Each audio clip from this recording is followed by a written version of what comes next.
মতে ও তার mobile phone বিশ্লেষণে আমরা জানতে পারি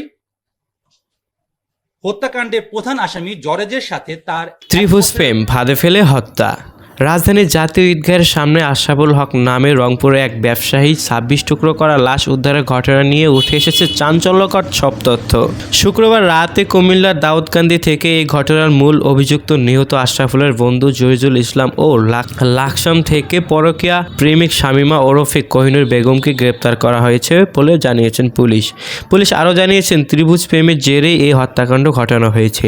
শামীমার সঙ্গে সম্পর্ক মেনে নিতে না পেরে হত্যার পর আশরাফুলের লাশ গুম করার পরিকল্পনা করে জরিজুল।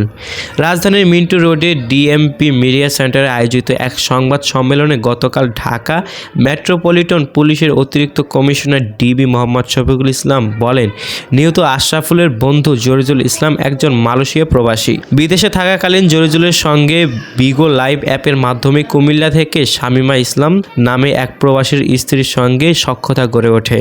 মাস দেড়েক আগে সে যখন দেশে আসে তখন ঢাকা এয়ারপোর্ট শামীমাই জরিজুলকে অভ্যন্তরণা জানায়। তখন বাড়িতে যাওয়ার আগে কুমিল্লা তাদের মধ্যে শারীরিক সম্পর্ক হয়। এরপর রংপুর ফেরার পর জরিজুল ইসলাম পরকীয়ার বিষয়টি জানতে পারে তার স্ত্রীর। বিষয়টি নিয়ে তাদের মধ্যে কলহেরও সৃষ্টি হয়।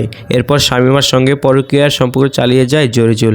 এদিকে শামীমাকে ফেরাতে বিষয়টি জরিজুলের বন্ধু আশরাফুলকে জানায় তার স্ত্রী। আশরাফুলকে শামীমার মোবাইল নম্বর দিয়ে জরিজুলকে ছেড়ে দিতে অনুরোধও করেন তিনি, কিন্তু আশরাফুল নিজেই এক পর্যায়ে শামীমার সঙ্গে অনৈতিক সম্পর্কে জড়িয়ে পড়েন।